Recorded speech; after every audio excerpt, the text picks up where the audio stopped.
be one of the big pieces of it. It just came. Okay, I'll just try it and see.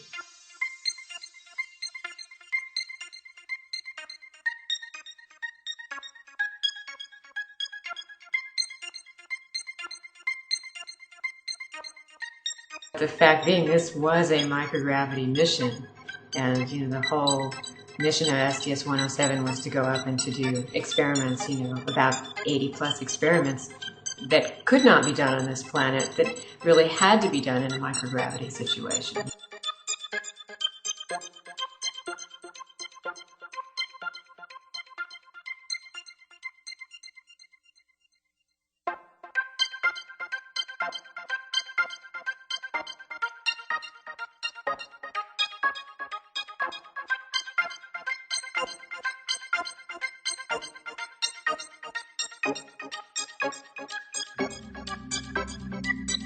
The astronauts, all to varying degrees, had a little tough time when you initially get up there in space. Some astronauts don't really want to admit it, but apparently nobody feels real good the first day, and some are just downright sick and vomiting all over the place, and others, the ones you would swear that would be very sick, are doing actually pretty good.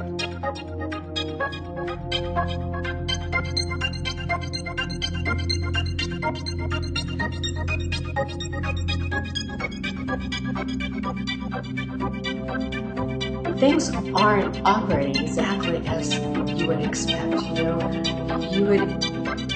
You would push on something, on this planet to make it go that way. You push on something in the space shuttle and you find yourself just ricocheting back, completely in the other direction. So things mentally don't make a lot of sense, and I was thinking, that must be a little irritating.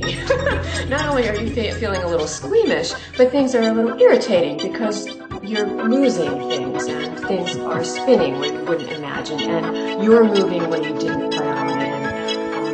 And so there's this sort of, in the beginning of this microgravity, the first shorter section, it's not a little squeamish and a very busy, but a slightly irritating section where you're still trying to get the hang of it. And then many of the astronauts spoke about how odd it is at a certain point. It's like suddenly, it's like a light bulb goes off, boom. You suddenly get how you're supposed to move. It suddenly just clicks like a light bulb going on. And you're not trying to move through the tube with your head anymore. You're not trying to go over here, head first or something. You're thinking more about where is that center of gravity in this no gravity situations. But suddenly, it's like you get it. Like, ding.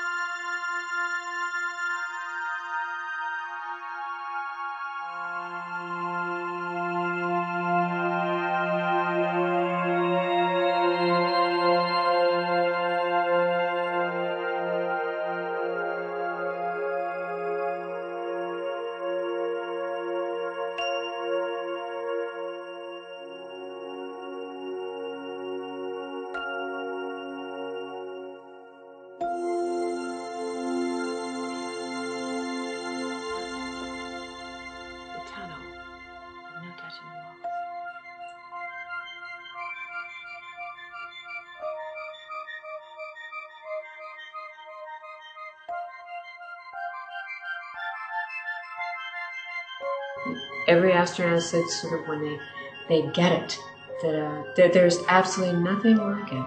There's just sheer joy to be in that kind of, moving in that kind of environment. And so I put that in the piece. It's kind of the big aha.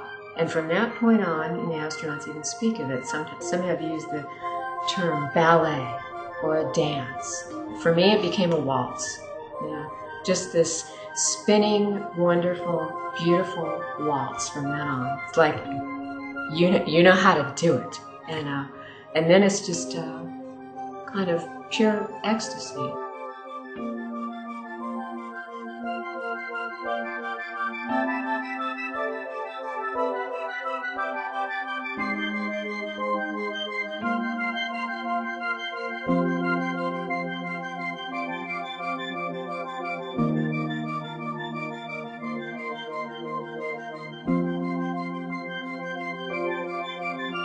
On the space shuttle, there, from the front of the space shuttle to the back of the space shuttle, there's this corridor. In the back of the space shuttle, you had the space hab where they did most of the experiments, and it's sort of an unspoken game apparently between all the astronauts that run any of the shuttle programs. You know, it's sort of a game, almost a human thing. It's just you try to shoot down this tube without touching the wall.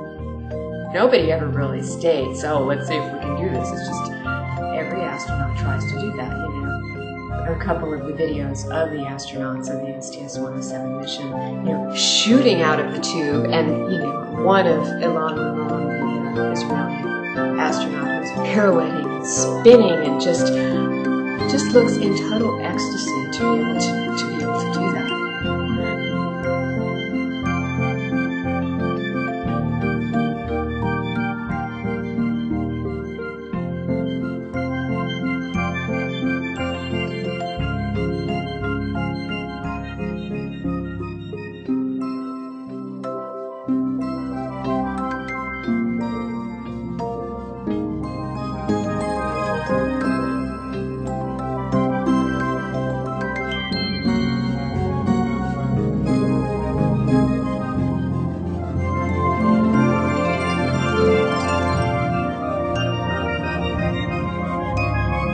Every astronaut says when they get it, that there's absolutely